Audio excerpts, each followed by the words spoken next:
আসসালামু আলাইকুম ওয়া রাহমাতুল্লাহি ওয়া বারাকাতুহু। আলহামদুলিল্লাহি রাব্বিল আলামিন ওয়াল আকিবাতু লিল মুত্তাকিন। আসসালাতু ওয়াসসালামু আলা সাইয়্যিদিল আমবিয়াই ওয়াল মুরসালিন। প্রশংসা আল্লাহ রাব্বুল আলামিনের, যিনি আমাদের সুস্থ রেখেছেন, ভালো রেখেছেন।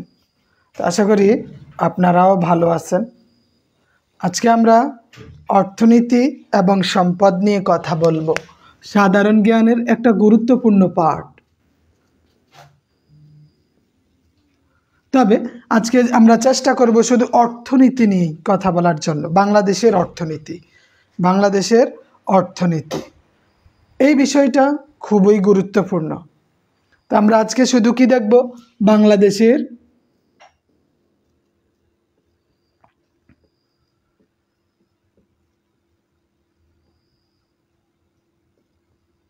অর্থনীতি। আমরা জানি বাংলাদেশের অর্থনীতি হচ্ছে মিশ্র অর্থনীতি। বাংলাদেশের অর্থনীতি কি? মিশ্র অর্থনীতি।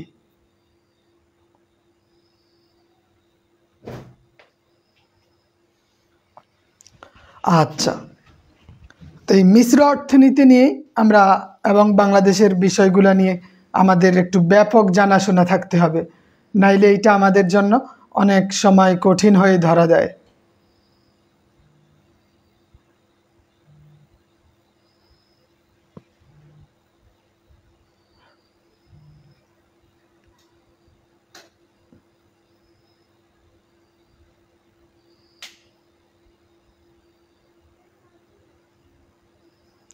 হোয়াটসঅ্যাপ এবং আমাদের মেসেঞ্জার গ্রুপে লিঙ্ক দেওয়া হয়, তবুও দেখা যায় অনেকেই অ্যাড হইতে পারে না। ওয়ালাইকুম আসসালাম রহমতুল্লাহি ওয়া বারাকাতুহু। মাসুম হোসাইন সাহেব, মডেল টেস্টের লিঙ্ক দেওয়া আছে। মডেল টেস্টের লিঙ্কে গেলেই আপনি পরীক্ষা দিতে পারবেন, কোনোরূপ সমস্যা হবে না। যখন মনে চায়, যখন ইচ্ছা তখনই আপনি পরীক্ষা দিতে পারবেন, এটা কোনো সমস্যা না। যখন ইচ্ছা হয় তখনই পরীক্ষা দিতে পারবেন, ঠিক আছে? যখন মনে চায় তখনই এক্সাম দিবেন।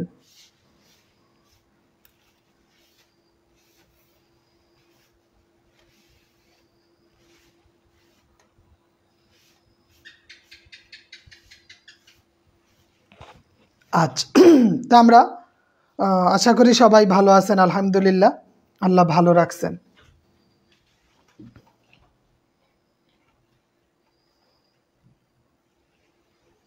আবু জর গিফারি সাহেব, জোবাইদ আক্তার ম্যাম, মবাশার ইবনে মোহাম্মদ সাহেব, জি আলহামদুলিল্লাহ, আল্লাহ ভালো রাখছেন। তা আমরা আজ প্রথমে একটু খেয়াল করি বাংলাদেশের যেই অর্থনীতিটা। আমরা জানি বিশ্বের অর্থনীতি 4 ধরনের। বিশ্ব অর্থনীতি কয় ধরনের? বিশ্ব অর্থনীতি 4 ধরনের, খেয়াল রাখতে হবে। বিশ্ব অর্থনীতি 4 ধরনের। এক, পুঁজিবাদী অর্থনীতি। 1 নাম্বার কি? পুঁজিবাদী অর্থনীতি।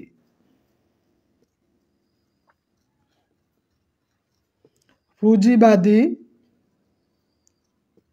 1 নাম্বার হচ্ছে কি? পুঁজিবাদী অর্থনীতি। 2 নাম্বারে সমাজতান্ত্রিক। 2 নাম্বার কি? সমাজতান্ত্রিক অর্থনীতি।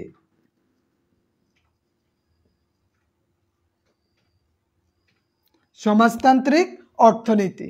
তারপরে আমার আরেকটা আছে ইসলামী অর্থনীতি এবং মিশ্র অর্থনীতি। মিশ্র অর্থনীতি প্লাস ইসলামী অর্থনীতি। এই অর্থনীতিটাই 4 ধরনের। তা আমাদের দেশ হচ্ছে মিশ্র অর্থনীতি। কি অর্থনীতি? মিশ্র। পুঁজিবাদী অর্থনীতি মানে হচ্ছে যে এক ধরনের লোকের হাতে সমস্ত কিছু থাকে। রেজাল্ট দেখার লিঙ্ক আপনি পরীক্ষা দিয়ে সাবমিট করলেই আপনার রেজাল্ট চলে আসবে।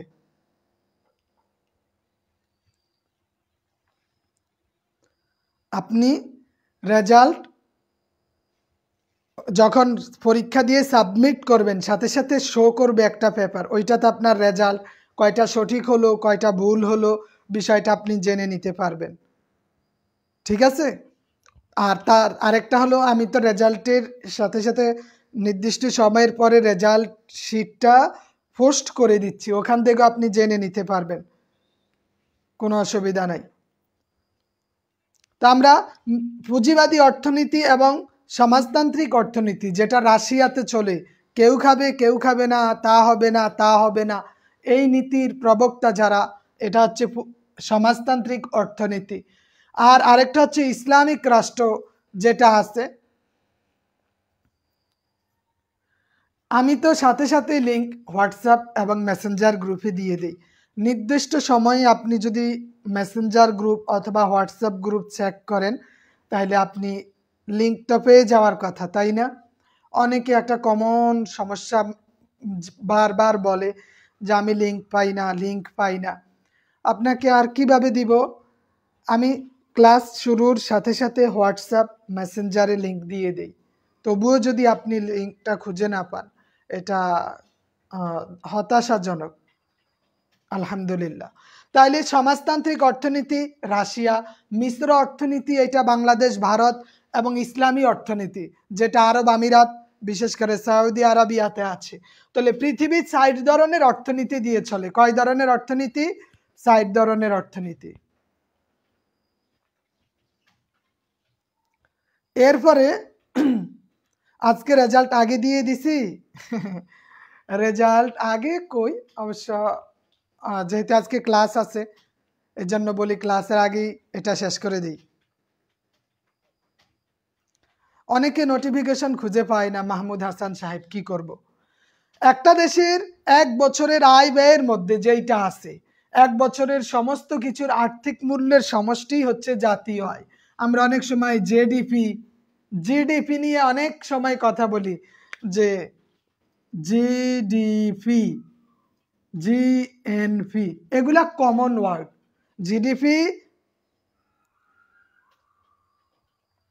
জিডিপি এবং জিএনপি। জিডিপি মানে কি?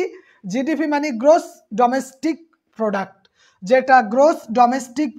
যেটা দেশীয় পণ্য, জিডিপি।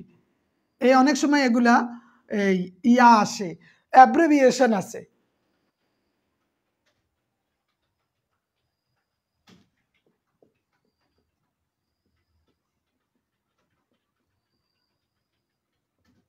গ্রোস ডোমেস্টিক প্রোডাক্ট, আরেকটা হচ্ছে গ্রোস ন্যাশনাল প্রোডাক্ট।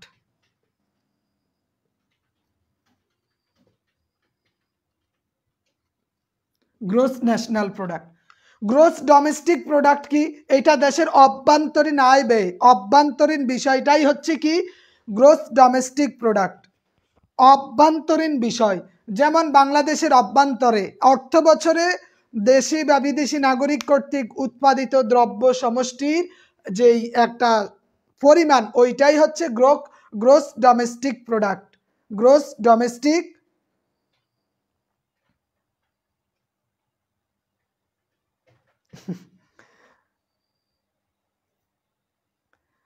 তখন আবার চেঞ্জ করে দিব, ঠিক আছে? তাহেরা বিনতে হাবিব ম্যাম।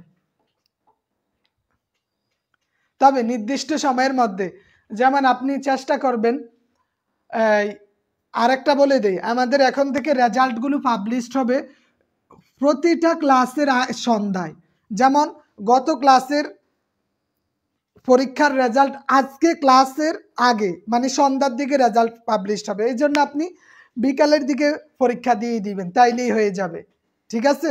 বিকালের দিকে দিয়ে দিলেই হবে। মামুন যশোরী সাহেব, জি। তাহলে একটা দেশের অভ্যন্তরীণ যেই আয় ব্যয়টা, দেশজ মোট উৎপাদন, যেটা মোট দেশজ সম্পদ হচ্ছে গ্রোস ডোমেস্টিক প্রোডাক্ট। আর ওভারঅল যে রেটিমেন্টস সেইটা সহ যেই সম্পদ, ওইটা হচ্ছে গ্রোস ন্যাশনাল প্রোডাক্ট, মোট জাতীয় উৎপাদন। একটা দেশজ উৎপাদন আর একটা হচ্ছে জাতীয় উৎপাদন। দেশজ উৎপাদন, জাতীয় উৎপাদন, gross national product, gross domestic product, ঠিক আছে? তারপরে আমরা আরেকটা জানি মাথাপিছু আয়, পার ক্যাপিটা ইনকাম, যেটা মাথাপিছু আয়।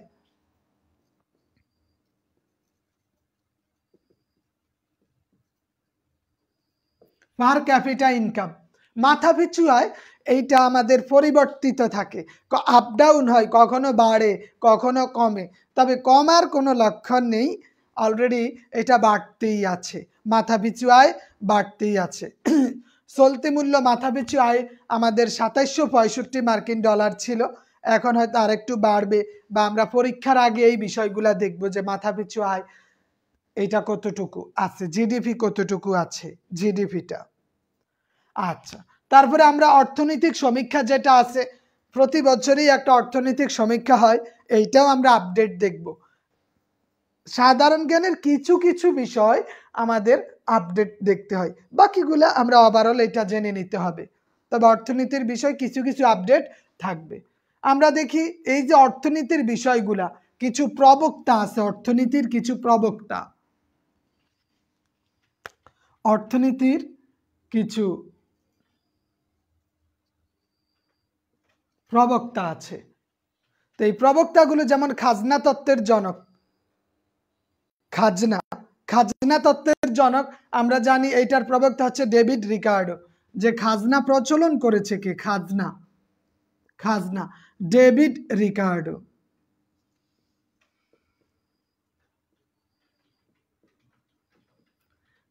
খাজনা তত্ত্বের প্রবক্তা কে? David Ricardo.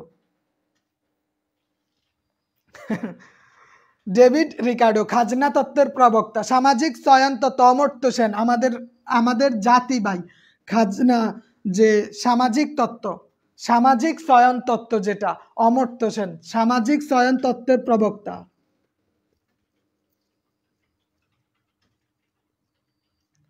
সামাজিক চয়ন তত্ত্ব অমর্ত্য সেন।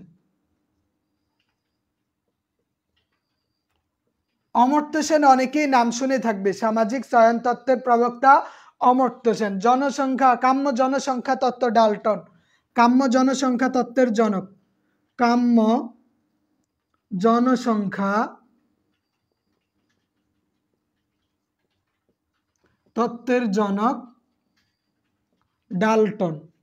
কি নাম? ডাল্টন। এগুলা কমন, প্রায় সময় কোনো না কোনো এক্সামে আপনি এগুলা খুঁজে পাবেন, কোনো না কোনো এক্সামে খুঁজে পাবেন। যে দারিদ্র্যের দুষ্টচক্র, অধ্যাপক মার্কস, দারিদ্র্যের দুষ্টচক্রের জনক তত্ত্ব।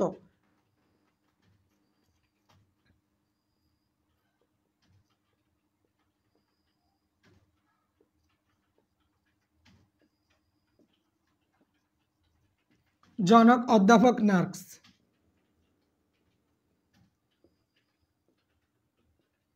দারিদ্র্যের দুষ্টচক্রের জনক অধ্যাপক মার্কস, অধ্যাপক মার্কস।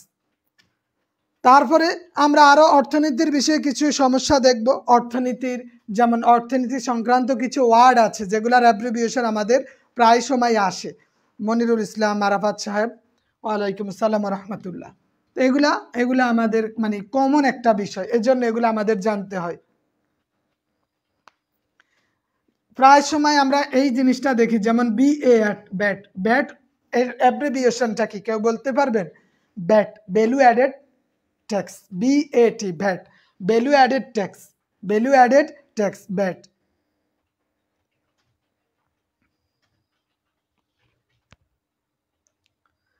এই ব্যাট, এইটা একটা কমন ব্যাট।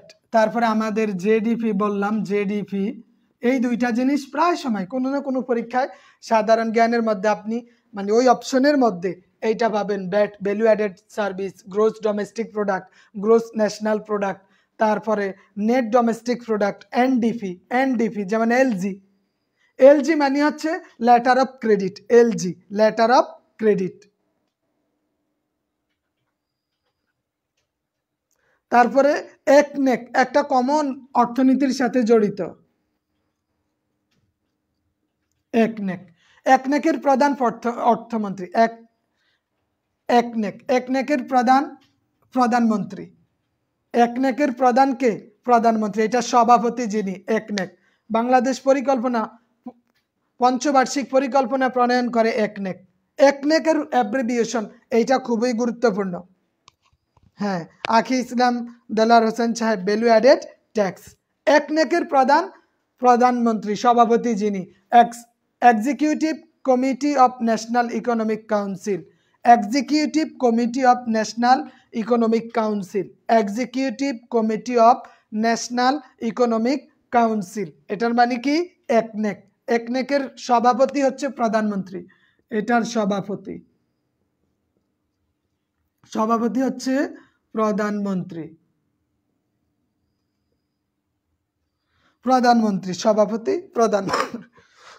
এই পঞ্চবার্ষিক পরিকল্পনা এটার প্রণয়ন করছেন Joseph Stalin. Joseph Stalin. Bat, value added service.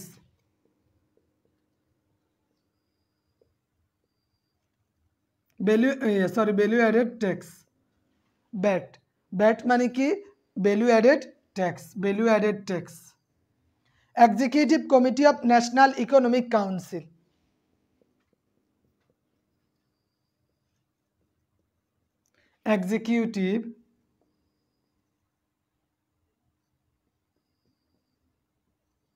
Executive committee of economic council.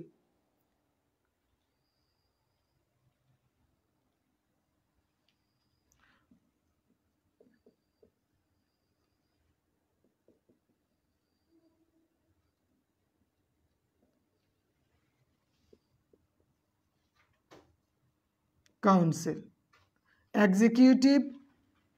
Executive committee of national economic council, একনেক। একনেকের প্রধান প্রধানমন্ত্রী। একনেকের প্রধানকে প্রধানমন্ত্রী। এই একনেকের মাধ্যমে পঞ্চবার্ষিক পরিকল্পনা করা হয়। আমরা যে পঞ্চবার্ষিক পরিকল্পনা করি, পঞ্চবার্ষিক পরিকল্পনা এখন পর্যন্ত এই দেশে 8টা পঞ্চবার্ষিক পরিকল্পনা হয়েছে। কয়টা? 8টা। 8টা পরিকল্পনা করা হয়েছে, পঞ্চবার্ষিক পরিকল্পনা। সর্বশেষ 8 নাম্বারটা যেটা করছে 2020 থেকে 25 পর্যন্ত, এখনো সময় আছে। পঞ্চবার্ষিক পরিকল্পনার প্রণয়ন করেছেন জোসেফ স্ট্যালিন রাশিয়ায়।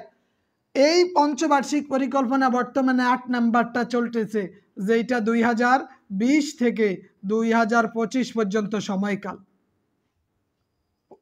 অষ্টম পঞ্চবার্ষিক পরিকল্পনা। আরমান হোসেন সাহেব, গুড। অষ্টম পঞ্চবার্ষিক পরিকল্পনা। আর সোভিয়েত ইউনিয়ন, রাশিয়া কিন্তু পঞ্চবার্ষিক পরিকল্পনা প্রণয়ন করছেন জোসেফ স্ট্যালিন। রাশিয়া, কোন দেশ? রাশিয়া। এই জিনিসটা বিভিন্ন দেশ এখন প্রচুর পরিমাণে এরা এইটা নিয়ে কাজ করতেছে।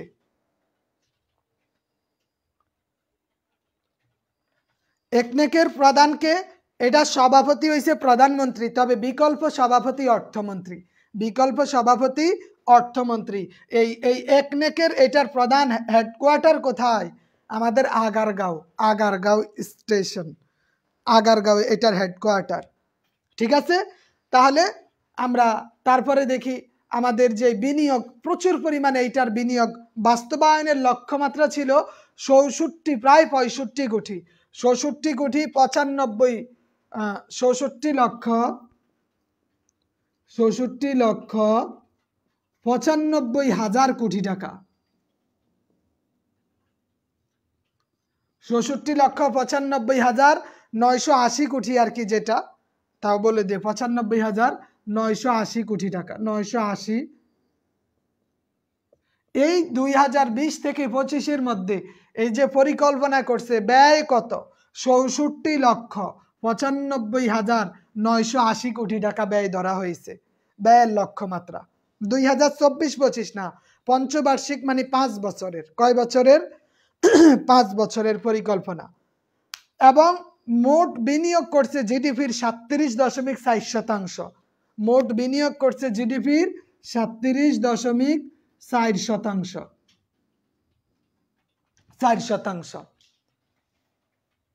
এটার মাধ্যমে দারিদ্র হার কমিয়ে আনবে, বিভিন্ন কাজকর্ম করবে। ওয়ালাইকুম, হ্যাঁ, 66,95,980 কোটি টাকা। মনিরুল ইসলাম সাহেব, ওয়ালাইকুম আসসালাম রহমতুল্লাহ। মুফতি নূর কাসিম সাহেব। আচ্ছা, তারপরে আমরা দেখি যে আমাদের ভিশন 2041, শেখ হাসিনার বর্তমান ভিশন। কমন একটা কোশ্চেন আপনাকে, মানে চাকরির পরীক্ষা বলেন কোনো একটা পর্যায়ে, ভাইবাতে অনেক সময়, অন্যান্য চাকরির পরীক্ষার ভাইবাতে ভিশন 41 সম্পর্কে প্রশ্ন করে। ভিশন 41 মানে রূপকল্প 2041টা। 2041-এর মধ্যে কি হবে? এটা প্রণয়ন করছে এনইসি। জাতীয় অর্থনৈতিক কাউন্সিল, ন্যাশনাল ইকোনমিক কাউন্সিল এইটা প্রণয়ন করছে ভিশন 2041।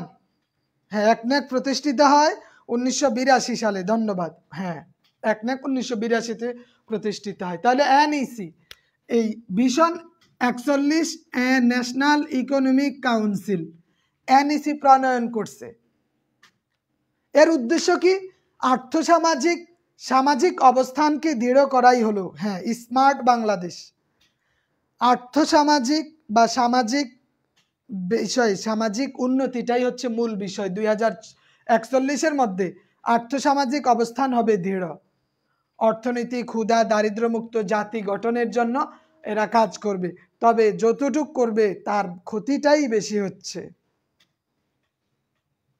দারিদ্র মুক্ত, এখন দরিদ্র তো এই দেশের মোটামুটি যারা মধ্যবিত্ত বলতে যারা আছে আসলে মধ্যবিত্ত না, এরা হচ্ছে দরিদ্রবিত্ত।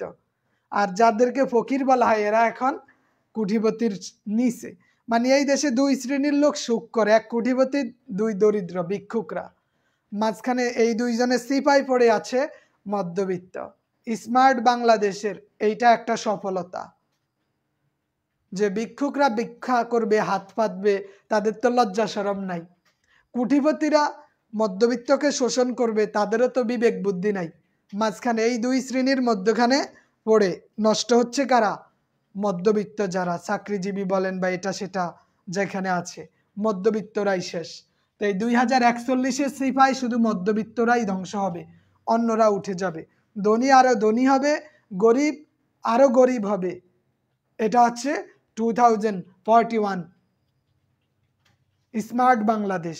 স্মার্ট বাংলাদেশের এইটাই বৈশিষ্ট্য। এখন কিন্তু এই আমাদের টার্গেট 2031-এর মধ্যে, 2031 সালের মধ্যে উচ্চ মধ্যম আয়ের দেশে রূপান্তর করা, এবং 2041-এর মধ্যে সেটা মধ্যম আয়ের দেশে, মানে উচ্চ আয়ের দেশে। এখন তো মধ্যম আয়ের দেশ আছে, তাই না? 2031-এর মধ্যে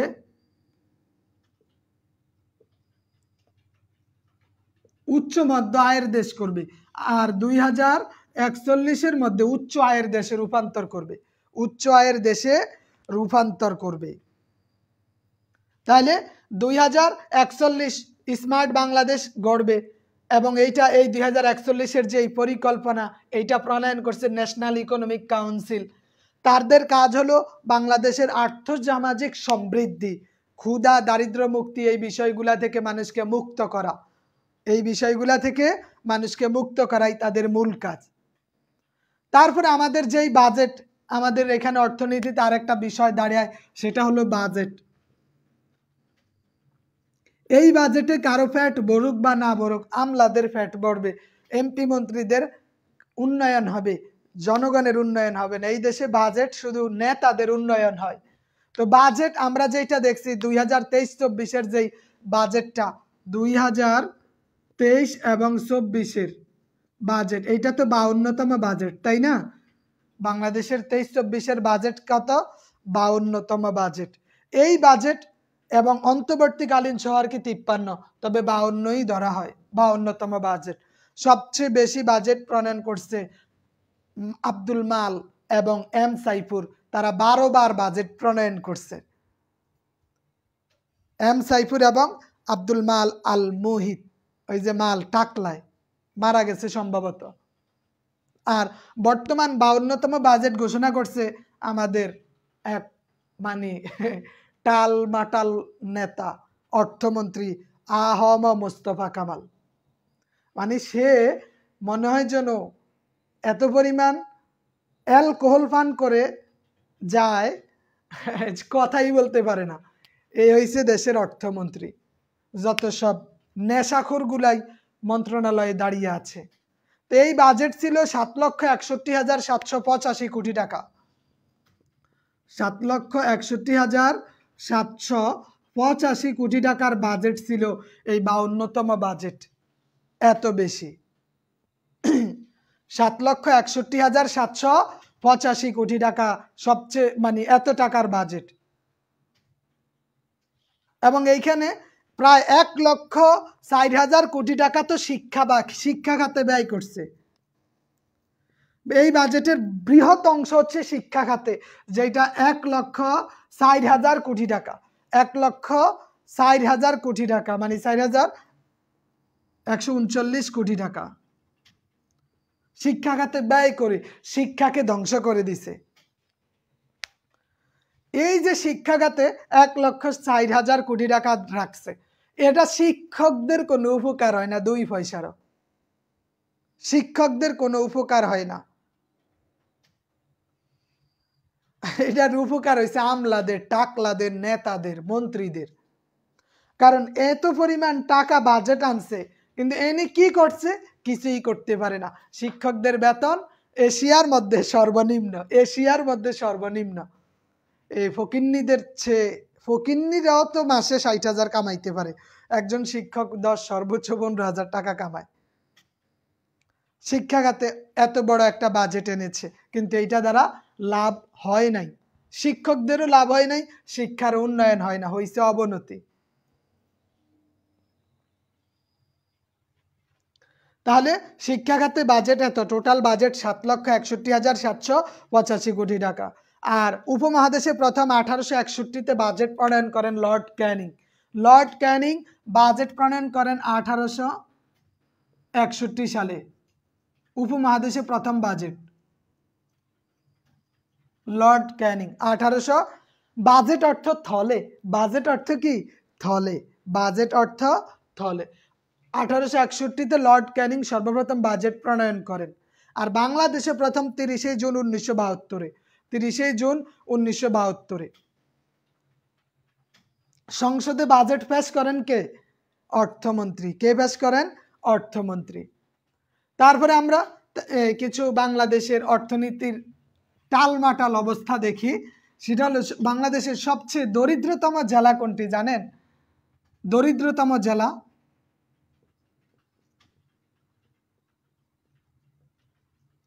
দরিদ্রতম জেলা হচ্ছে আমাদের রংপুর, কুড়িগ্রাম। এটা হচ্ছে একদম দরিদ্রতম জেলা, কুড়িগ্রাম। 3 জেলায় দারিদ্রতা বেশি, কুড়িগ্রাম, দিনাজপুর, বান্দরবান।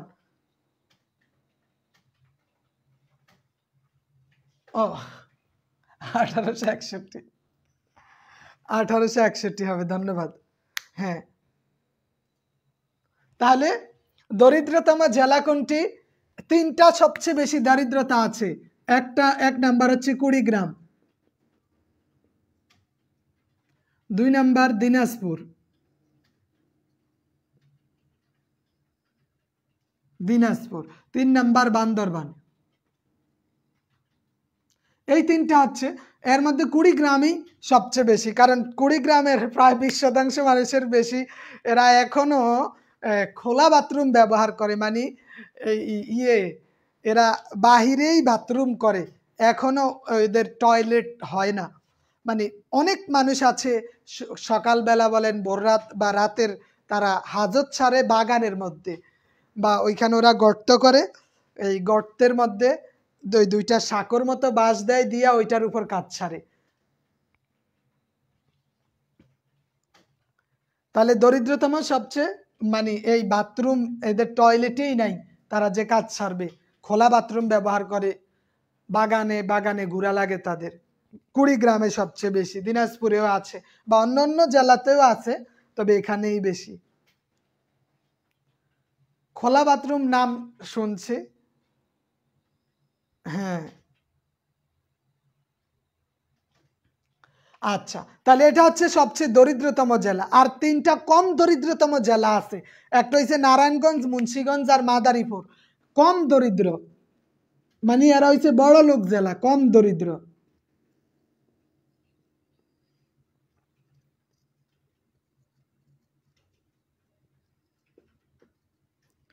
নারায়ণগঞ্জ,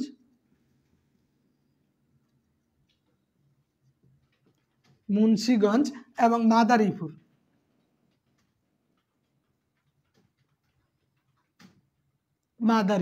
মাদারীপুর খুব সুন্দর জেলা, মাদারীপুর, মুন্সিগঞ্জ এগুলা। তাহলে কম দারিদ্র, মানে এরা মোটামুটি বড় লোক আছে, ও একদম গরিব জেলা তিনটা, কুড়িগ্রাম, দিনাজপুর, বান্দরবান। আর বড়লোক জেলা তিনটা, নারায়ণগঞ্জ, মুন্সিগঞ্জ, মাদারীপুর। নারায়ণগঞ্জ, মুন্সিগঞ্জ, মাদারীপুর। তারপরে আমরা আসি বাংলাদেশের ব্যাংকিং ব্যবস্থাপনা। বাংলাদেশের ব্যাংক ব্যবস্থাপনা।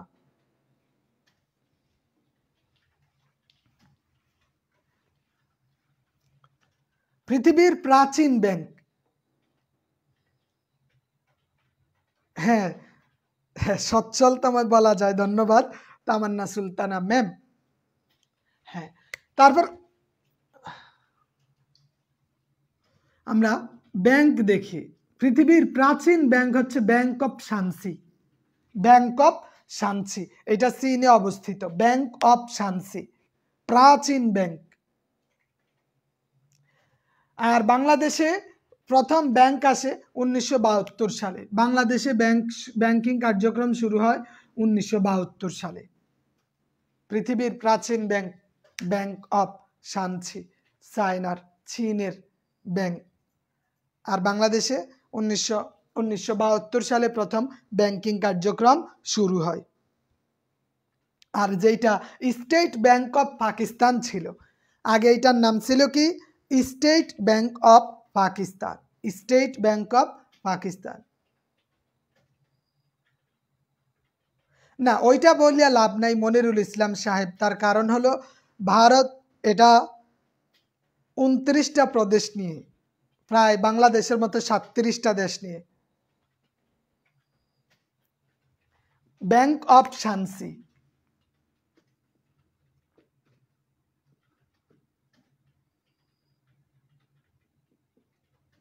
শানসি এটা হচ্ছে পৃথিবীর প্রাচীনতম ব্যাংক। তাহলে এই যে স্টেট ব্যাংক অফ পাকিস্তান থেকে বাংলাদেশ ব্যাংক 1972 সালে এসেছে। 1972 সালে এসেছে। তো ভারতের বিষয় এটা ভিন্ন। তার কারণ ওদের জনসংখ্যা কত? হ্যাঁ, ওদের সংখ্যালঘু বলতে কারা? বলতে গেলে মুসলিমরাই সংখ্যালঘু ভারতে। স্মার্ট বাংলাদেশে খোলা বাথরুম মানায় না, কিন্তু তবুও তো বাংলাদেশে আছে। ইন্ডিয়াতে আরো বেশি আছে। ইন্ডিয়াতে গরিব অনেক বেশি, রাস্তায় রাস্তায়। সবচেয়ে ধনী জেলা হয়েছে নারায়ণগঞ্জ, তারপরে মুন্সিগঞ্জ, তারপরে মাদারীপুর। সবচেয়ে ধনী জেলা হচ্ছে নারায়ণগঞ্জ। ঢাকা তো বস্তি। ঢাকা রাজধানী হলেও এটা বস্তি বলাই মানায়। ঢাকাকে শহর বলা যায় না, ওইটাকে আমরা বলতে পারি ছোটখাটো স্মার্ট বস্তি। কারণ একটা রাজধানী এইরকম হইতে পারে না। বিশৃঙ্খলা এবং যানজটপূর্ণ জায়গাকে রাজধানী বলা যায় না, এটাকে বড় জোর বস্তি বলা চলে। আর সৌন্দর্যের দিক থেকে জেলা হচ্ছে রাজশাহী। হৃদয় ঠান্ডা হয়ে যায়, এত সুন্দর, দৃষ্টিনন্দন। না, রাজশাহী পরিচ্ছন্ন শহর, খুব ভালো লাগে। সকালবেলা বা রাতে যখন হাঁটবেন বা পদ্মার পাড়ের রাস্তা দিয়ে বলেন, যে রাস্তাটাই বলেন, এত সুন্দর, খুব ভালো লাগে রাজশাহীটা। সিলেট এইটাও খুব সুন্দর শহর, এইটাও খুব ভালো শহর। তবে ধনী হচ্ছে নারায়ণগঞ্জ। ধনী কি? নারায়ণগঞ্জে। বাংলাদেশ ব্যাংকের স্থপতি আমরা যেটা দেখি, বাংলাদেশ ব্যাংক বাংলাদেশ ব্যাংক, এই ব্যাংকের স্থপতি হচ্ছে শফিউল কাদের। স্থপতিকে? হ্যাঁ, রাজশাহীর ভাষাও সুন্দর, মানুষও সুন্দর। তবে রাজশাহী ইউনিভার্সিটি, রাজশাহী কলেজ, এগুলাতে গেলাম, মানে ওরা কতটা রুচি, মানে ওদের কতটা উন্নত সমৃদ্ধশালী রুচি, ভালো লাগে। উল্টা পাল্টা বিশৃঙ্খলা নাই। রাজশাহী কলেজে গেলাম, দেখলাম যে মোটামুটি মেয়েদের মধ্যে শালীনতা আছে। মোটামুটি 98% বা 99%ই বোরকা হিজাব এগুলা দিয়ে যায়। এটা কমন একটা বিষয়। আর আমার চাঁদপুর জেলা বলেন বা আমাদের এই কুমিল্লা আশেপাশে বলেন অথবা ঢাকা বলেন, মেয়েরা তো মানে ওড়নাটা ফেলে দেওয়ার যুদ্ধে নামছে। এটা গরম লাগবে না, চলবে না। কিন্তু রাজশাহীর মানুষ ধার্মিক, উত্তরাঞ্চলের মানুষ তুলনামূলক দক্ষিণ এবং সেন্টার থেকে বেশি ধার্মিক। রাজশাহী এই জন্য ভালো লাগে, শালীনতা সবাই মোটামুটি শালীনতা বজায় রাখে, ইউনিভার্সিটি বলেন বা কলেজ বলেন ওখানে। আচ্ছা, তাহলে বাংলাদেশ, এই যে বাংলাদেশ ব্যাংক, এই ব্যাংকের স্থপতি হচ্ছে শফিউল কাদের। বাংলাদেশ ব্যাংকের স্থপতি কে? শফিউল কাদের, বাংলাদেশ ব্যাংকের স্থপতি।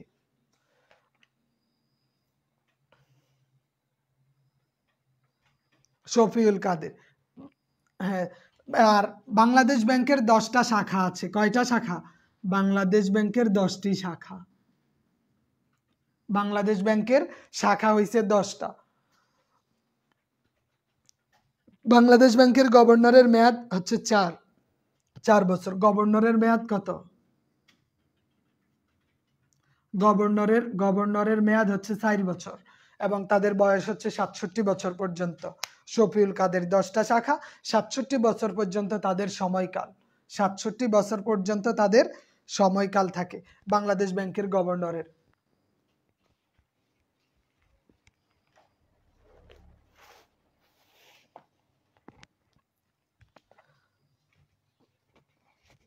আর বাংলাদেশ, আমাদের ব্যাংক নোট এবং সরকারি নোট মোট কয়টা নোট আছে বলতে পারবেন? আমাদের নোট আছে কয়টি? সরকারি নোট 3টা। সরকারি নোট কয়টা? 3টা।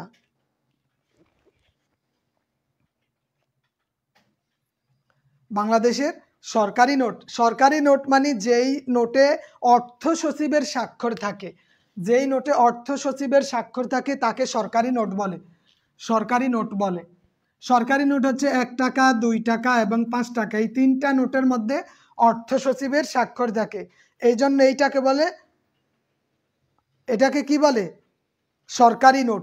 আর 10 টাকা, 20 টাকা, 50 টাকা, 100 টাকা, 200, 500, 1000, এই যে 60টা নোট, 60টা নোটের মধ্যে গভর্নরের স্বাক্ষর থাকে, এজন্য এইটাকে বলে ব্যাংক নোট। এই 60টাকে বলে ব্যাংক নোট। আর এই 3টাকে বলে, হ্যাঁ, এই 3টাকে কি বলে? সরকারি নোট। সরকারি নোট, ব্যাংক নোট আর সরকারি নোট। বাংলাদেশে মোট ব্যাংক আছে 61টা। বাংলাদেশে মোট ব্যাংক কয়টি? 61টি ব্যাংক আছে আমার সোনার বাংলাদেশে। আর রাষ্ট্রীয় মালিকানাধীন বাণিজ্যিক ব্যাংক আছে 6টা। রাষ্ট্রীয় মালিকানাধীন বাণিজ্যিক ব্যাংক কয়টি? 6টি। মোট ব্যাংক আছে 61টি। একটা ব্যাংক দিতে হলে আপনার 400 কোটি টাকা অ্যাকাউন্টে থাকতে হবে। কত কোটি? 400 কোটি টাকা অ্যাকাউন্টে থাকলে আপনি ব্যাংক দিতে পারবেন। 400 কোটি টাকা থাকলেই ব্যাংক দিতে পারবেন, অন্যথায় ব্যাংক দেওয়া যাবে না।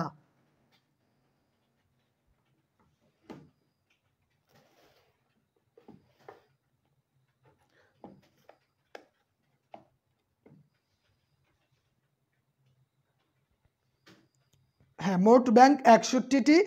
আর রাষ্ট্রায়ত্ত বাণিজ্যিক ব্যাংক হচ্ছে 6টা। বেসরকারি বিশেষায়িত ব্যাংক 3টা, বেসরকারি 43টা। বিশেষায়িত ব্যাংক 3টি আর বাণিজ্যিক মানে বহির্ভূত ব্যাংক আর কি, বেসরকারি ব্যাংক 43টা। বেসরকারি ব্যাংক 43টা আছে। বেসরকারির মধ্যে সবচেয়ে বড় একটা ব্যাংক হচ্ছে পূবালী ব্যাংক। বেসরকারি ব্যাংকের মধ্যে একটা আছে পূবালী ব্যাংক। আর বাংলাদেশে মোট বীমা কোম্পানি আছে 81টা। বাংলাদেশে মোট বীমা কোম্পানি কয়টি? 81টা বীমা কোম্পানি আছে। 81টা। লাইফ ইন্স্যুরেন্স আছে 35টা। লাইফ ইন্স্যুরেন্স 35টা, বীমা কোম্পানি 81টা। বীমার কোনো অভাব নাই।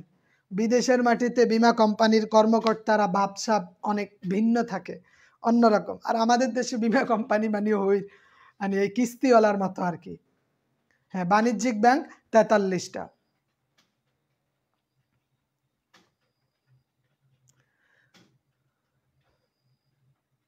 তাইলে বিশ্বের প্রথম সরকারি ব্যাংক হচ্ছে ব্যাংক অফ ভেনিস। সরকারি ব্যাংক কি? Bank of Venice.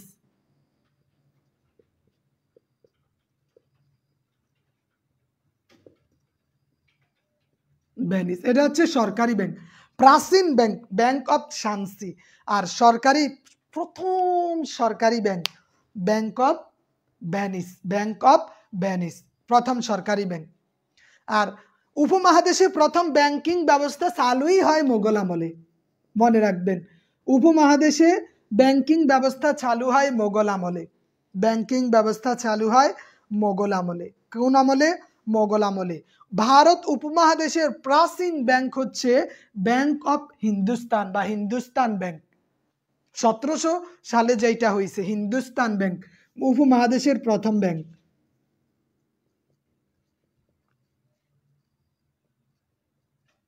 Hindustan bank না, বিমা এবং লাইফ দুইটা ভিন্ন বিষয়, দুইটা ভিন্ন বিষয়।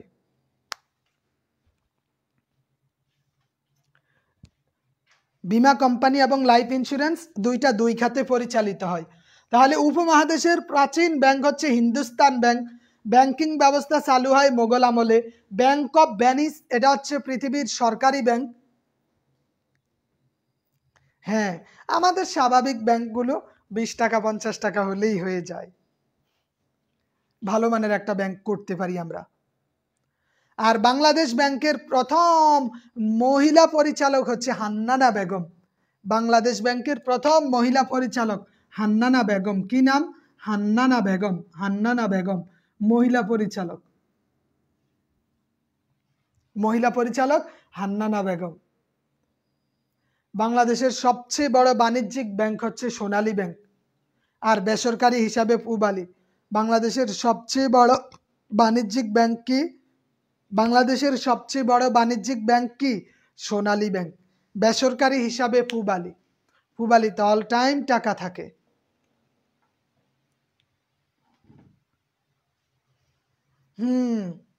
আমাদের সংখ্যা কমে যায় কেন? Sonali bank, Ratna ma'am, good. Swiss bank এটা হচ্ছে পৃথিবীর নিরাপদ একটা ব্যাংক। সুইস ব্যাংকে টাকা রাখতে হলে আপনার 100 কোটি টাকার মালিক হতে হবে। যদি কেউ 100 কোটি টাকার মালিক হয় তিনিই মাত্র সুইজারল্যান্ডের ব্যাংকে টাকা রাখতে পারবেন। এই ব্যাংকে কেন মানুষ টাকা রাখে? কারণ এরা ব্যাংকের তথ্য কাউকে দেয় না, পৃথিবীর কেউ তাদের থেকে তথ্য নিতে পারবে না। সবচেয়ে নিরাপদ জায়গা হচ্ছে সুইস ব্যাংক। সবচেয়ে নিরাপদ জায়গা কি? Swiss bank.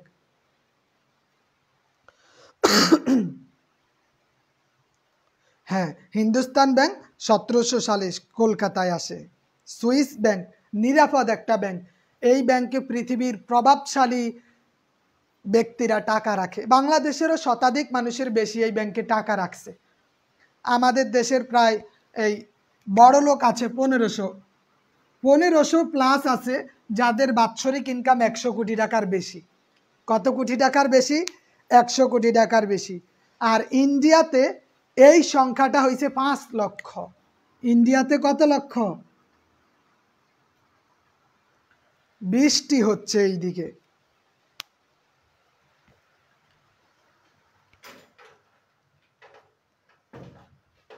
জানালাটা দিয়ে দাও।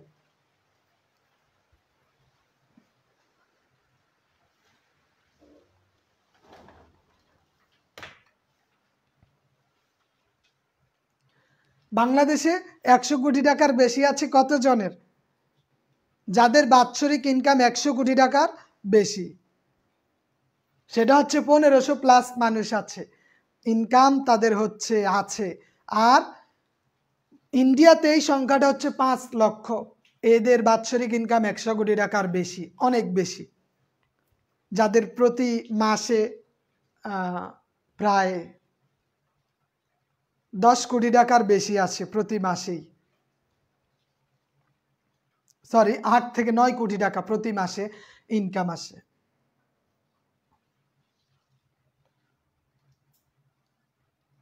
আচ্ছা, তারপরে আমরা দেখি এই যে বাংলাদেশ ব্যাংকিং ব্যবস্থাপনাটা, বাংলাদেশের ব্যবস্থাপনা কি? সুদ ভিত্তিক। এটাকে ইসলামিক ব্যাংকিং ব্যবস্থা আছে? এই এই দেশগুলোতে ইসলামিক ব্যাংকিং ব্যবস্থাপনা নেই বললেই চলে।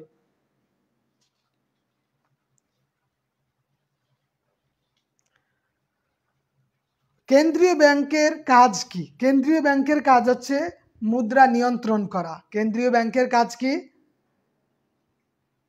মুদ্রা নিয়ন্ত্রণ করা। কেন্দ্রীয় ব্যাংকের কাজ মুদ্রার মান নিয়ন্ত্রণ করা। বর্তমান বাংলাদেশে 19টা এজেন্ট ব্যাংকিং সেবা চালু করছে। 19টা ব্যাংক। কয়টা ব্যাংক? 19টা ব্যাংক। 19টি ব্যাংক এজেন্ট ব্যাংকিং শুরু করছে। যে বিভিন্ন আমরা ক্ষুদ্র ক্ষুদ্র বাজারগুলোতে দেখি এজেন্ট আনছে, এজেন্ট ব্যাংকিং। কয়টা ব্যাংক শুরু করছে? 19টা ব্যাংক। কয়টা? 19টা ব্যাংক এজেন্ট ব্যাংকিং শুরু করছে। এছাড়া বাংলাদেশের যে ব্যাংকগুলো আছে, সর্বপ্রথম এজেন্ট ব্যাংকিং সেবা চালু করে ব্যাংক এশিয়া। ব্যাংক এশিয়া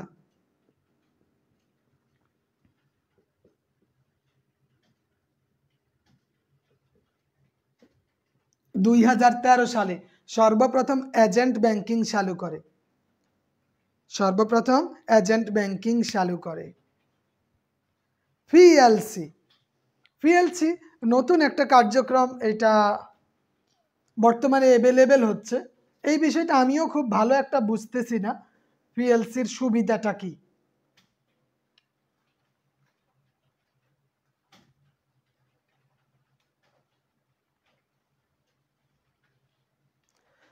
আর ইসলামিক ব্যাংকিং ব্যবস্থা চালু করে 1983 সালে। ইসলামিক ব্যাংকিং ব্যবস্থা 1983 সালে চালু হয়। ইসলামী ব্যাংকিং ব্যবস্থা, ইসলামী ব্যাংকিং ব্যবস্থা চালু হয় 1983 সালে।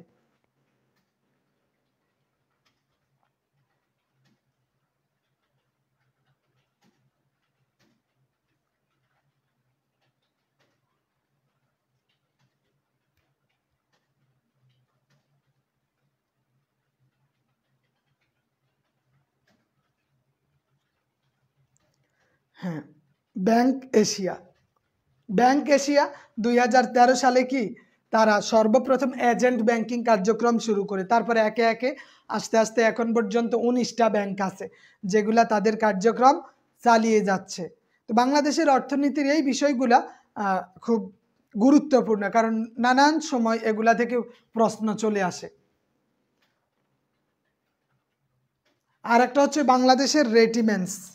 রেটিমেন্স এটা বাংলাদেশের আর্নিং সবথেকে বড় একটা মাধ্যম। রেটিমেন্স এই অর্থনীতির সাথে যেই জিনিসটা জড়িত, প্রবাসীরা যে অর্থ প্রেরণ করে, রেটিমেন্স মানে বৈদেশিক মুদ্রা অর্জনের সবচেয়ে বড় একটা মাধ্যম হচ্ছে রেটিমেন্স, যেটা আমাদের দেশে প্রচুর পরিমাণে আসে। কারণ আমাদের দেশ অনেক কামলা আছে যারা বিদেশে কাজকর্ম করে, তবে ইংলিশে এক্সপার্ট না হওয়ার কারণে ওরা শুধু এই টুকটাক কাজগুলোই করে যায়, চাকর বাকরের কাজ করে। ভালো পজিশনে মানে হাজারে 1-2 জন পাওয়া কঠিন হয় রেটিমেন্স। বাংলাদেশ সবচেয়ে বেশি বৈদেশিক মুদ্রা অর্জন করে যুক্তরাষ্ট্র থেকে, রেটিমেন্স প্লাস রপ্তানি, রপ্তানির মাধ্যমে। বাজেট 2 ধরনের হয়ে থাকে। রেটিমেন্স, রেমিটেন্স না, রেমিটেন্স, ও সরি, রেমিটেন্স রেমিটেন্স, রেমিটেন্স, রেমিটেন্সটা সবচেয়ে বেশি আছে রেটি না, সরি, রেমিটেন্স দেখতে ভুল দেখছি। হ্যাঁ, রেমিটেন্সটা সবচেয়ে বেশি আছে যুক্তরাষ্ট্র থেকে, তবে শ্রম বাজারের মধ্যে সবচেয়ে বেশি আছে সৌদি আরব থেকে। কোথা থেকে? সৌদি আরব থেকে। সৌদি আরব থেকে, হ্যাঁ, রেমিটেন্স হবে, রেমিটেন্স। ধন্যবাদ।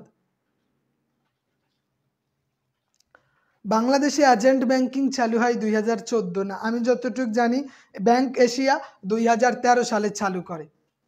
মুদ্রাস্ফীতি, মুদ্রাস্ফীতি হইল সহজ বিষয়, যে আপনি যেই জিনিসটা আগে মনে করেন 1 কেজি গরুর মাংস আগে কিনতেন 150 টাকা দিয়া, ওই 1 কেজি এখন কিনতেছেন 700 টাকা দিয়া। কেজি কোনো বাড়ে নাই, কিন্তু টাকা বাড়ছে। এইটার নামই মুদ্রাস্ফীতি। এইটার নামই সহজ কথায় মুদ্রাস্ফীতি। কথা বুঝতে পারছেন লাবলু আহমেদ সাহেব? মুদ্রাস্ফীতি মানে কি? যে 1 কেজি গরুর মাংস,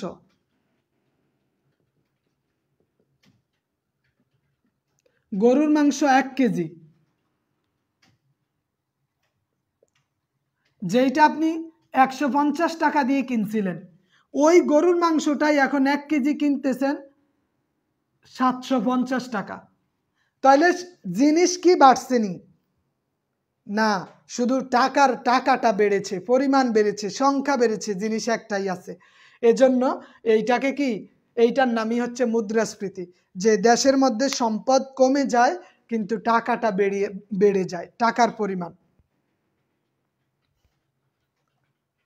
সম্পদ কি কমে যাচ্ছে, বা সম্পদ যদি বাড়তো তাহলে টাকার মানটা স্থিতিশীল থাকতো, মুদ্রাস্ফীতি হতো না।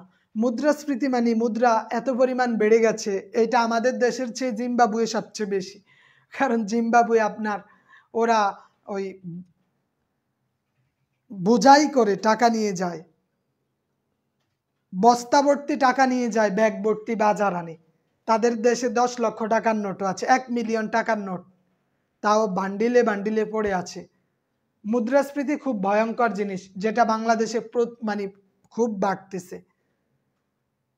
মুদ্রাস্ফীতি যদি নিয়ন্ত্রণ না করতে পারে তাহলে একটা দেশের হযবরল বিশৃঙ্খলা অবস্থা তৈরি হয়ে যায়। আর এই মুদ্রাস্ফীতি নিয়ন্ত্রণে সবচেয়ে বেশি গুরুত্বপূর্ণ ভূমিকা পালন করে আমাদের নতুন যেই স্বাধীন রাষ্ট্র আফগানিস্তান। এই মুদ্রাস্ফীতির এই বিষয়গুলা আমেরিকায় সারা পৃথিবীতে ছড়িয়ে দিয়েছে। যে একটা জাস্ট এরা কি করে, আমরা যে ডলারের ব্যবহার করি, মাসুম হোসেন সাহেব এখনো মডেল টেস্ট পরীক্ষায় অ্যাড হতে পারি নাই কেন? মডেল টেস্টের হোয়াটসঅ্যাপ, মেসেঞ্জার এবং আমাদের ওই মডেল টেস্ট গ্রুপ 3টাতে লিঙ্ক দিয়ে দিই, ওই লিঙ্কে টাচ করলেই তো আপনি পরীক্ষায় অংশ নিতে পারেন। অনেকের মোবাইলে একটু সমস্যা হয়, তবে তিনি যদি সম্ভব হয় তাহলে অন্য একজনের ভালো একটা মোবাইল দিয়ে ওই লিঙ্কে জয়েন হয়ে পরীক্ষা দিতে হবে। কারণ অনেকের মোবাইলে ওয়েবসাইট এইটা সাপোর্ট করে না। তাহলে যখন আগে একটা বিষয় ছিল মুদ্রাটা, যখন এইটা স্বর্ণ মুদ্রা ছিল, স্বর্ণ মুদ্রার ব্যবহার, এখন তো সব কাগজের ব্যবহার। আমেরিকা সারা পৃথিবী নিয়ন্ত্রণ করে, যা ইচ্ছা কাগজ ছাপাইতেছে, তাদের কোনো সমস্যা নেই। এজন্য সাদ্দাম এই বিষয়টা নিয়ে, মুয়াম্মার গাদ্দাফি, সাদ্দাম, এরা যখন বুঝতে পারলেন এরা সারা পৃথিবী আমেরিকার ফাঁদে পাড়া দিছে, তখন তারা জোরালো চেষ্টা করলেন যে স্বর্ণ মুদ্রার ব্যবহার, তাইলে মুদ্রা ঠিক থাকবে, মান ঠিক থাকবে। এইটা যখন বুঝতে পারছে আমেরিকা, তাদেরকে ধ্বংস করছে। ধন্যবাদ। হ্যাঁ, 2013 সালের 9 ডিসেম্বর এজেন্ট ব্যাংকিং কার্যক্রম পরিচালনা নীতিমালা জারি করে। 2014 সালে প্রথম এজেন্ট ব্যাংকিং সেবা চালু করে ব্যাংক এশিয়া। গুড। হ্যাঁ, এই জন্য সবাই সরকারি সিম ব্যবহার করুন, এটা আপনাকে অনেকটাই উপকার দিবে, অনেকটাই উপকৃত করবে। আচ্ছা, তাহলে অর্থনীতির এই বিষয়গুলা আমরা একটু যদি দেখি, এটা আমাদের খুব কাজে দিবে। এই জন্য যে কোনো পরীক্ষার জন্য এই তথ্যগুলা প্রয়োজন। তারপরে বাংলাদেশের যেই ভিসা কার্ড, মাস্টার কার্ড, এই বিষয়গুলো আমাদের দেখতে হবে। শিওর ক্যাশ, এইটা সেইটা অনেক কিছু আছে। মোবাইল ব্যাংকিং, যেটা মোবাইল ব্যাংকিং কার্যক্রম বর্তমানে, হ্যাঁ, জি বকুল ফুলের মালা। মোবাইল ব্যাংকিং, এইটা 16টা ব্যাংক শুরু করছে মোবাইল ব্যাংকিং কয়টা ব্যাংক শুরু করছে? 16টা ব্যাংক। আর সর্বপ্রথম এটিএম চালু করছে স্ট্যান্ডার্ড চার্টার্ড ব্যাংক। সর্বপ্রথম এটিএম ব্যবস্থা, এটিএম চালু করছে স্ট্যান্ডার্ড চার্টার্ড ব্যাংক। আর মোবাইল ব্যাংকিং বর্তমান 16টাতে আছে। সর্বপ্রথম মোবাইল ব্যাংকিং চালু করে ডাচ বাংলা ব্যাংক। সর্বপ্রথম মোবাইল ব্যাংকিং চালু করে কে? সর্বপ্রথম মোবাইল ব্যাংকিং চালু করে Dutch Bangla bank. Dutch Bangla. ATM card সর্বপ্রথম ব্যবহার শুরু করে স্ট্যান্ডার্ড চার্টার্ড ব্যাংক। পরে আস্তে আস্তে অন্যান্য ব্যাংকের এটিএম কার্ড হয়েছে। ডাচ বাংলা ব্যাংক সর্বপ্রথম মোবাইল ব্যাংকিং সেবা চালু করে। হ্যাঁ, মোবাইল ব্যাংকিং 16টা।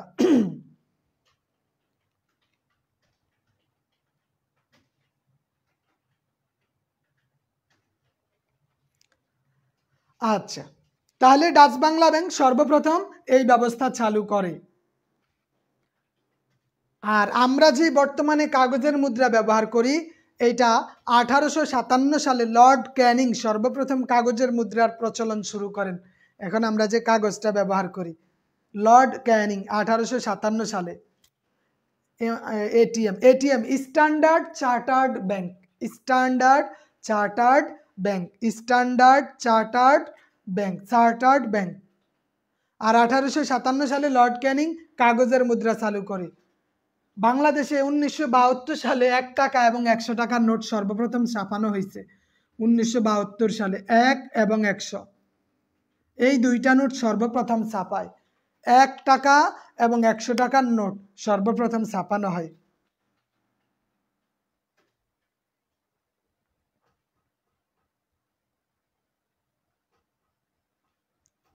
আর সর্বপ্রথম ধাতব মুদ্রা 1973 সালে চালু হয়। সর্বপ্রথম ধাতব মুদ্রা 1973। বাংলাদেশ ব্যাংকের প্রথম গভর্নর এএন হামিদুল্লাহ। কি নাম? এএন হামিদুল্লাহ, বাংলাদেশ ব্যাংকের প্রথম গভর্নর এএন হামিদুল্লাহ। আর ব্যাংকের স্থপতি শফিউল কাদের।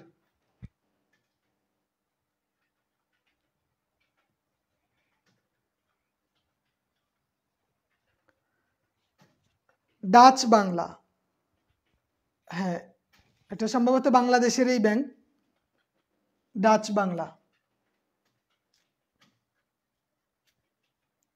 যেটা বর্তমানে রকেট পরিচালনা করে। Dutch Bangla, Dutch Bangla rocket, rocket পরিচালনা করে। তাহলে এই হচ্ছে আমাদের ব্যাংক।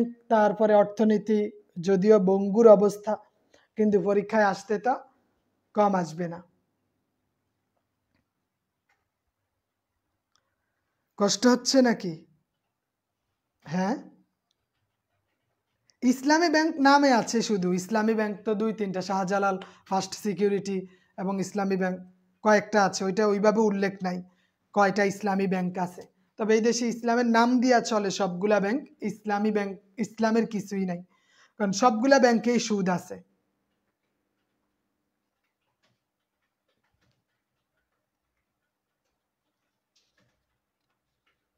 সবগুলা ব্যাংকেই সুদ আছে। আর বাংলাদেশ আইএফআইসি ব্যাংকটা অনেক দিন মালদ্বীপে সার্ভিস দিয়ে আসছিল। আইএফআইসি ব্যাংক, বাংলাদেশের আইএফআইসি ব্যাংক অনেক দিন সার্ভিস দিয়ে আসছিল।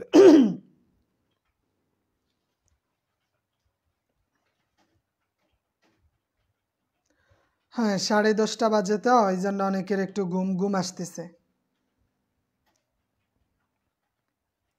কতই না গৌরবের ধন দিয়াছেন আল্লাহ আমার জেলা কুমিল্লা।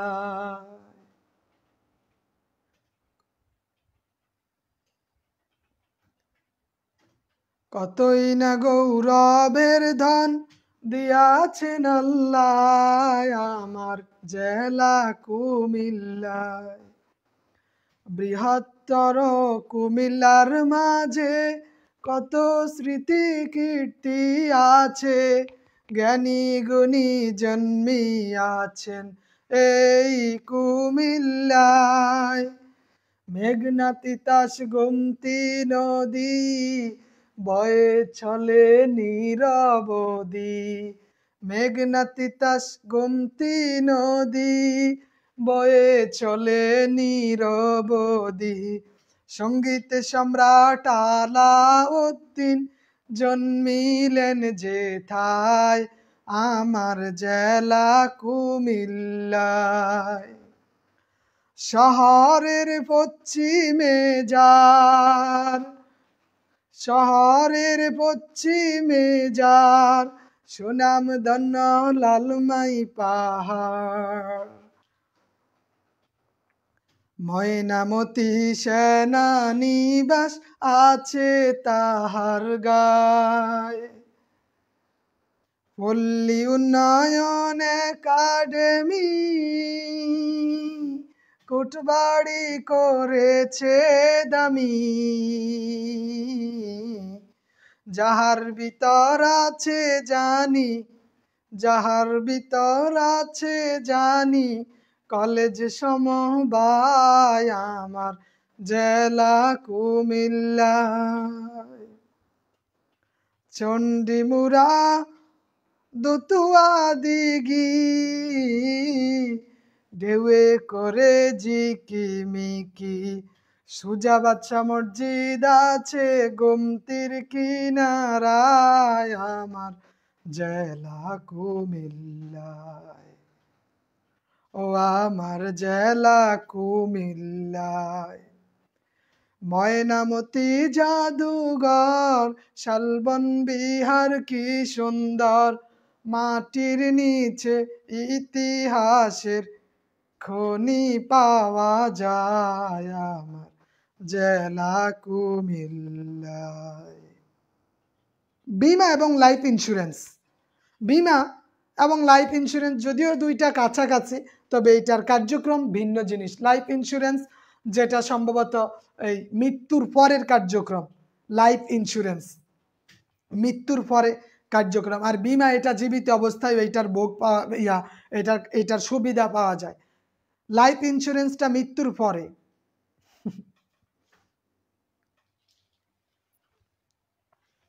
লাইফ ইন্স্যুরেন্স ঢাকার নিজস্ব কোনো সঙ্গীত পুরান ঢাকার আছে, কিন্তু আবার সিলেটের আছে। সুরমা গাঙ্গর পারত বাড়ি শাহজালালের উত্তরসূরি, দেশ বিদেশ বেডাগিরি আনরা হকগল silty, আনরা হকগল silty.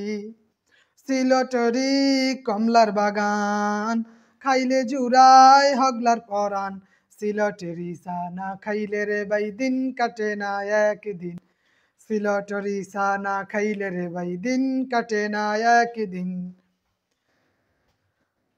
London Kuwait Abu Dhabi কাতার দুবাই সৌদি থাকি, আমেরিকাতে গেলেও রে ভাই পাইবা একখান সিলটি, পাইবা একখান সিলটি। সুরমা গাঙ্গর পাড়ত বাড়ি শাহজালালের উত্তরসূরি, দেশ বিদেশ বেড়াগিরি আনরা হকগল সিলটি, আনরা হকগল সিলটি। তাহলে এই যে বাংলাদেশের বৈদেশিক লেনদেনগুলা, বাংলাদেশ বিনিয়োগের শীর্ষ দেশ হচ্ছে চীন। বাংলাদেশে বৈদেশিক বিনিয়োগের শীর্ষ দেশ হচ্ছে চীন। বাংলাদেশে বৈদেশিক বিনিয়োগ সবচেয়ে বেশি বিনিয়োগ করে এই দেশে চীন। সবচেয়ে বেশি বিনিয়োগ করে কারা? এই দেশে চীন। তাদের বিনিয়োগের পরিমাণ 103 কোটি মার্কিন ডলারের উপরে। তাদের 3 কোটি। ডং ডঙা ডং ডং বরিশালের একটা নৌকা বাইসের, ডং ডঙা ডং ডং ডং কাশি বাজে ঢং, ঘন্টা বাজে ঢং, ময়ূরপঙ্খী চুইটা চলে মনে লাগে রং রে, মনে লাগে রং। চাঁদ বদনি মোহেরে দেখমু না গো আসি, এনামুল শেখ। চাঁদ বদনি মোহেরে দেখমু না গো আসি, নৌকা বাইছে ঠইগা গেলে পড়বো গলায় পাশি, যা যাইব মান যাইব মনের মানুষ মুখ ঘুরাইয়া কইব মুগ সং, ডং ডাঙা ডং ডং ডং ডং ডাঙা ডং ডং। নৌকা বাইচ যারা, তাদের এটাকে সারি গান বলে। আমরা আমাদের একটা সাংস্কৃতিক বিজ্ঞান সাধারণ জ্ঞানের একটা সাংস্কৃতিক পার্ট আছে, সারি গান, জারি গান, তারপরে মাঝি মাল্লার গান, এইটা সেটা, বাটিয়ালি, গাজির গান, অনেক গান আছে ওগুলা।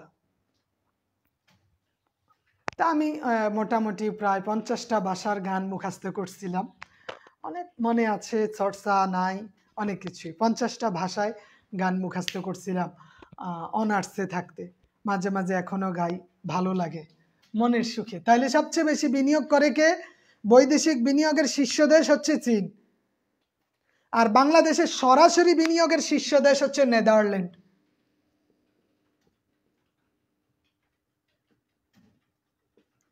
নেদারল্যান্ড বিনিয়োগের শীর্ষ দেশ হচ্ছে নেদারল্যান্ড। মোহাম্মদ লাবলু আহমেদ এখন বাপের মাদ্রাসায়। নেদারল্যান্ড সবচেয়ে, মানে সরাসরি বিনিয়োগ করে সবচেয়ে বেশি নেদারল্যান্ড।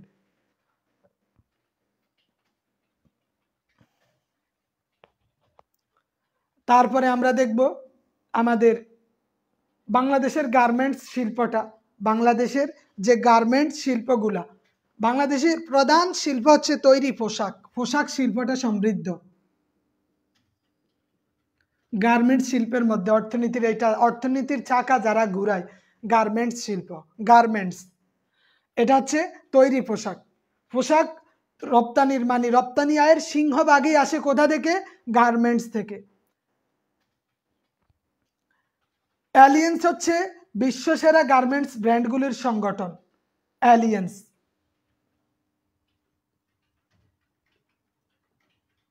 অ্যালিয়েন্স এটা হচ্ছে বিশ্ববিখ্যাত আন্তর্জাতিক একটা সংস্থা, ব্র্যান্ড, এটার নাম হচ্ছে অ্যালিয়েন্স। অ্যালিয়েন্স এটা হচ্ছে যুক্তরাষ্ট্রের সংগঠন।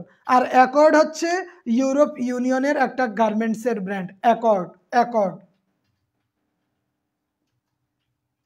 এটা যুক্তরাষ্ট্র।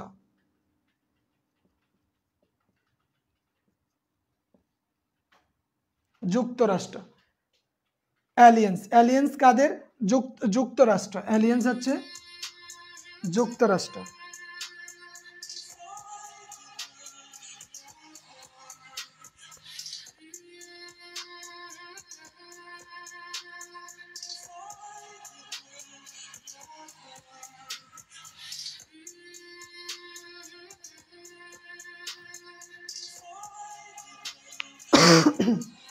আচ্ছা, তারপরে অ্যালিয়েন্স যুক্তরাষ্ট্রের, অ্যালিয়েন্স কাদের?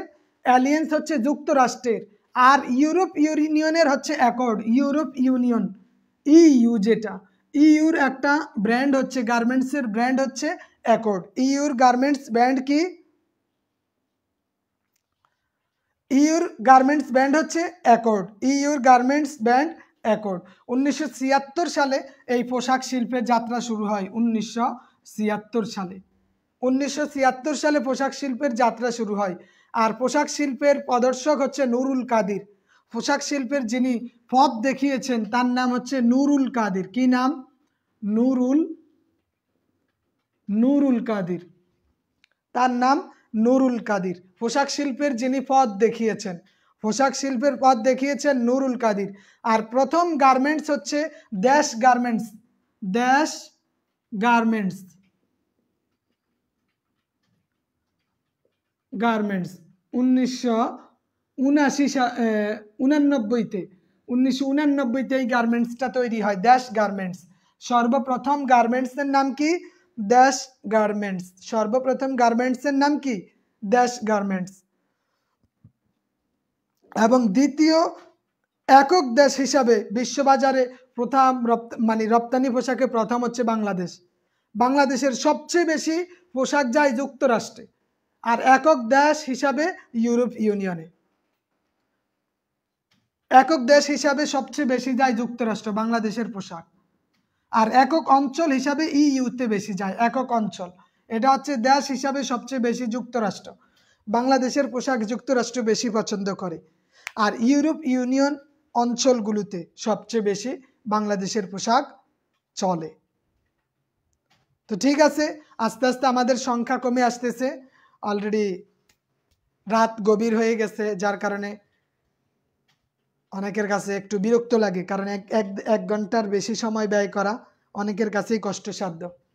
তো অর্থনীতি এবং সম্পদ নিয়ে পিডিএফটা দিয়ে দিব, এটার উপরেই আমাদের আগামীকালকে পরীক্ষা হবে ইনশাআল্লাহ, এই অধ্যায়টা অর্থনীতিটা। আর পরবর্তীতে আমরা সম্পদের একটা ক্লাস নিতে হবে, লং একটা ক্লাস লাগবে সম্পদের, বাংলাদেশের সম্পদগুলোর উপর।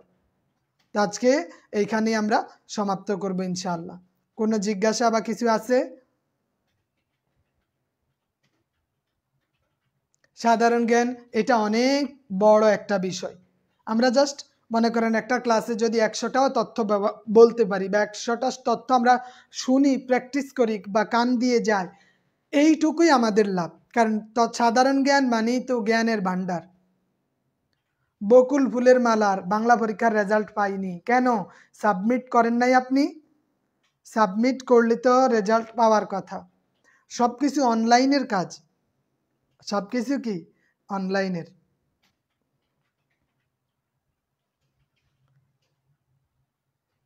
এখানে সব কিছু অনলাইনের কাজ।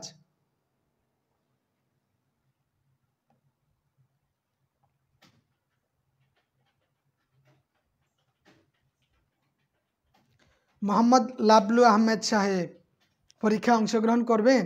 লিংক যেটা দেওয়া আছে ওই লিংকে গিয়ে টাচ করলেই স্টার্ট এক্সাম একটা অপশন পাবেন নিচে, ওইখানে স্টার্ট এক্সামে না এখনও বের হয় নাই মনিরুল ইসলাম সাহেব, খুব শীঘ্রই আসবে। স্টার্ট এক্সামে টাচ করলেই নাম মোবাইল নাম্বার দিয়ে সাবমিট করে পরীক্ষা দিবেন। তারপরে পরীক্ষা সাবমিট করে দিলে আপনার রেজাল্ট শো করবে। ঠিক আছে? আচ্ছা, তাহলে আজকে এখানেই সমাপ্ত। আসসালামু আলাইকুম ওয়া রাহমাতুল্লাহি ওয়া বারাকাতুহু।